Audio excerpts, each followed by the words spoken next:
Hi, this is Dr. Gregory Sadler. I'm a professor of philosophy and the president and founder of an educational consulting company called Reason.io, where we put philosophy into practice. I've studied and taught philosophy for over 20 years, and I find that many people run into difficulties reading classic philosophical texts. Sometimes it's the way things are said or how the text is structured. But the concepts themselves are not always that complicated, and that's where I come in. To help students and lifelong learners, I've been producing longer lecture videos and posting them to YouTube. Many viewers say they find them useful. What you're currently watching is part of a new series of shorter videos, each of them focused on one core concept from an important philosophical text. I hope you find it useful as well. In his unfinished work, the Pensées, Blaise Pascal makes a very important and useful distinction between two different mindsets, or you might say approaches to life and thinking and reasoning, that we translate in English typically as the mathematical mind or intellect in some other places in the work, and the intuitive mind. Intuitive is not necessarily the best translation, but it certainly has stuck, and there are a few things that Pascal says that give you a sense why intuitive would be a term that translators would gravitate to. In French, these terms are the esprit de géométrie, and esprit means mind, but also you could say mindset. A spirit, of course, is a cognate of it. And the esprit de finesse. Pascal will also use in another passage where he's talking about the esprit de géométrie, he will also talk about the esprit de justesse. And the idea behind justesse or finesse that gets us to intuitive is that a person who has this approach to things is able to sort of see into matters and without necessarily employing rules or regulations or reasoning processes, sort of feel their way to the best solution, to what is true, to what is just, to what is beautiful, to what is required within the situation. Now, I want to say from the beginning that this is not supposed to be a dichotomy where you look at it and you say, well, am I this type of person or am I this type of person? Pascal says there are some people who don't have either of these, and he calls those people what's translated in English as weak minds, and in the French version of it, the original version, esprit faux, meaning essentially a mind that just cannot get to the truth. There are many people who lack either of these basic dispositions or mindsets. It's also possible, he says, that a person who has a mathematical mind or a geometrical mind, what we might call the formal, the axiomatic, the mechanical mind, could in fact also have the esprit de finesse. And likewise, the person who has the esprit de finesse or the intuitive mind could in fact also have, to some degree, the geometrical mind. So these are not diametrical opposites. These do not divide up humanity into intuitive and mathematical, let alone left brain, right brain people. These are two different, you might say, dispositional skill sets and ways of approaching reality, both of which are useful, both of which, in fact, have their place. So how do they differ from each other? What is characteristic of each of these? You notice that in his discussion of them, Pascal is going to talk about principles. And that's just, a direct translation from the French, principe, meaning starting points. In the geometrical or the mathematical mindset, we begin from starting points that are, as he says, palpable, which means that we can grasp them. They are right there in front of us. much of the time, he says, we're not actually attending to them unless we are engaged in a discipline such as geometry. Geometry, I should mention here, does not just mean the sort of thing that you encounter in geometry class in middle school, high school, college, in geometry textbooks. It includes everything that can be axiomatized, that can be given a mathematical modeling, everything that falls within that province. So it include a lot of what we typically think of as going beyond mere mathematics and geometry to its application in real life, including technology and computers and coding, things like that.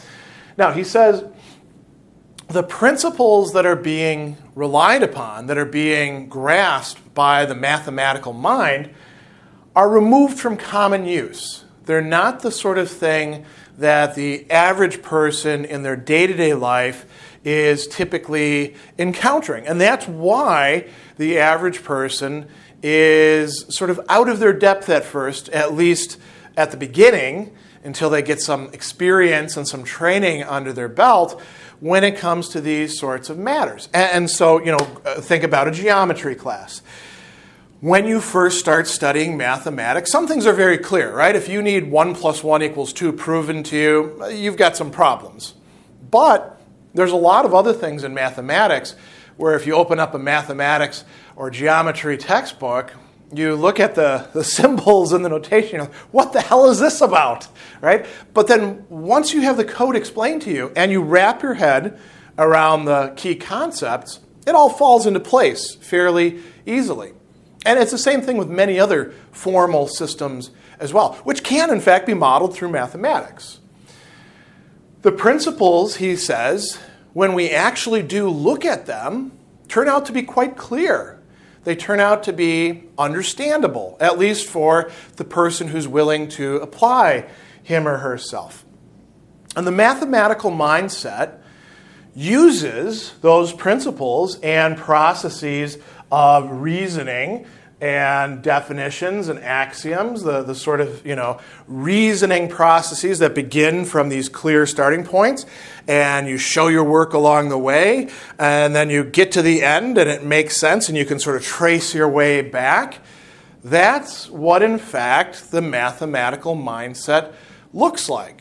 And it's, like I said, not just a matter of mathematics. Anything that you could formalize in that way, where adequate performance would result from following the rules, following the reasoning processes, not getting those sorts of things wrong, really fits into the mathematical mindset. Now, by contrast, let's talk about the intuitive mind, or the esprit de finesse. When we have an English cognate term, to finesse something, right? When you finesse a relationship, or you finesse a negotiation, or you are trying to break into a place and you use some finesse to open up the lock or something like that. What are you doing? You're kind of feeling your way to the right solution, to what makes the best sense given those circumstances. And in this case, Pascal says the principles are found in common use. The average person could, in fact, have the intuitive mind. Many don't, of course. Like I said, many lack either of these, according to Pascal. But the intuitive mind grasps these principles in a way different than the mathematical mind, or different from the ordinary person. Why? Because the principles, as he says, are subtle. He uses other terms like fine. They are somewhat difficult to grasp. Sometimes it takes some experience. Sometimes it takes looking at it from different points of view and thinking it through. We'll talk about some examples, but I just want to give you one right now. When you think about tasting, when you're making a dish and you're cooking, say, a sauce, you taste from time to time and you're like, I think that needs a little bit more salt. How much salt, the mathematician would ask. a dash. Now a dash, of course, that's a matter of finesse. That's not a matter of mathematics. A pinch. How much is a pinch? The mathematical mind would say, well, about this much. And then you taste it some more. That's a little bit too much. Maybe we need to add something now to balance out the salt, like a tiny little bit of sugar, or perhaps a bit of vinegar to add some sourness to it. That's what the esprit de finesse is doing.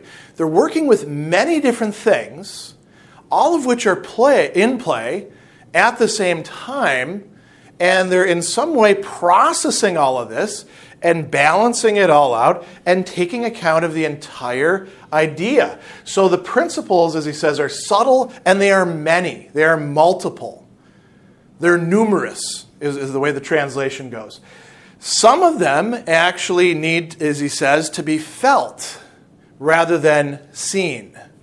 And here we can understand felt as not, necessarily feeling with the fingers, but felt as in sensing affectively, having a grasp on it, rather than just like looking at the numbers, looking at what's provided to you. You have to have a sense, as we say, or an intuitive grasp. This is why it gets translated as the intuitive mind. What else? The person who has the esprit de finesse takes in these principles, as Pascal says, in one glance. It's not that they don't do any reasoning, but they're not showing their work. They're not doing so in a way that other people would easily be able to follow along, or they would easily be able to express and articulate either to themselves or to somebody else. As a matter of fact, when you combine the two of these, you get something very, very powerful, which is an intuitive mind that is able to express itself in ways that can then be learned by another person. But that takes a lot of work. So they take in these principles at one glance, and as Pascal says, it's very important that they take in all of the principles, because if you leave one of them out, things can go haywire. And this is why people who are so used to sort of a mathematical, geometric, rules-based approach to things do so poorly when it comes to enterprises and activities and projects that really require the intuitive mind, because they say, I did all the things I was supposed to do. And you're like, well, in this case, you left this out, and this turns out to be quite important. Well, I didn't know I was supposed to look at that. Well, I wish you would have seen that in this case. I wish you would have checked in with me, because then I could have said, attend to this principle over here. Of course, the intuitive mind person is not going to generally talk in terms of principles, but they'll say, well, have you thought about this? Or, hey, what about that? Now, with that basic distinction down, can we think of examples of activities, besides, of course, mathematics, that would fall under this? Think about how to bake a cake, right?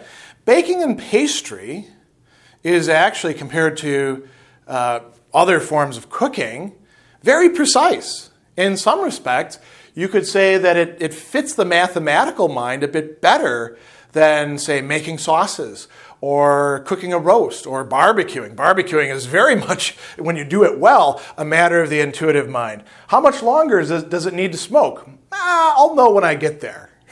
That's the intuitive mind talking, if it turns out good. Of course, if it turns out bad, then you've got one of those weak minds that Pascal was talking about.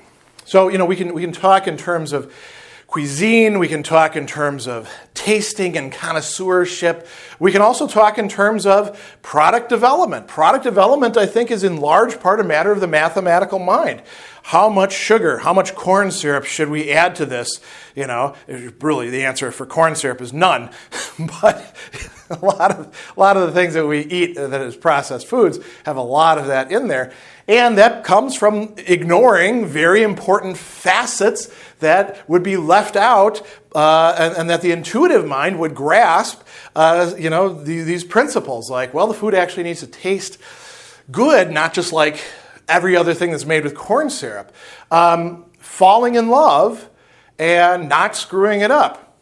Definitely a matter of the intuitive mind, right? Giving psychological advice. In some respects, it could be made a matter of the mathematical mind. Think about cognitive behavior therapy and some of the protocols that they've developed and the treatment plan, formulas and templates. Some of these things can, in fact, be understood in very mathematical ways. How to deal with this particular client who has trauma in this way, how many sessions is it going to require? That might actually be a decision made much better by somebody who has the intuitive approach. What to say at the right time. What is going to be the, you might say, liberationary thing, the interpretation to offer to the client. There's no rules for that. So this is a very important distinction. Pascal says a few other things that I wanted to mention here. He says that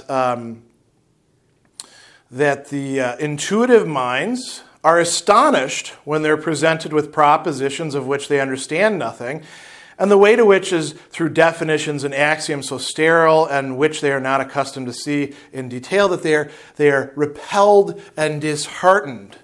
So there is a kind of incomprehension that can happen with people who are very much in this mindset when it comes to the mathematical mind that wants to know, well, how are you actually proving this? Or what are your steps on the way? Or why did you make decisions this way? And when it comes to understanding these things, this is why a lot of people say, I just don't get math. It's not that they don't get math. If they put in the work and the effort, they would get the math. But that's harder for the intuitive mind because it's accustomed to doing things in a different way.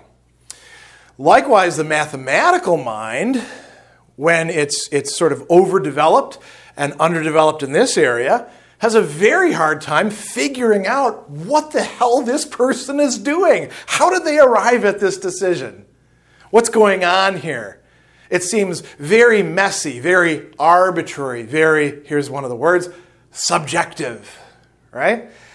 And there is a sort of distrust on both sides sometimes. Pascal, however, wants to make the case that if you are in either of these mindsets, you would really be strengthened by taking up the other side and understanding it. So he says, mathematicians who are only mathematicians have exact minds, provided all things are explained to them by means of definitions and axioms. Otherwise, they're inaccurate and insufferable. They're only right when the principles are quite clear.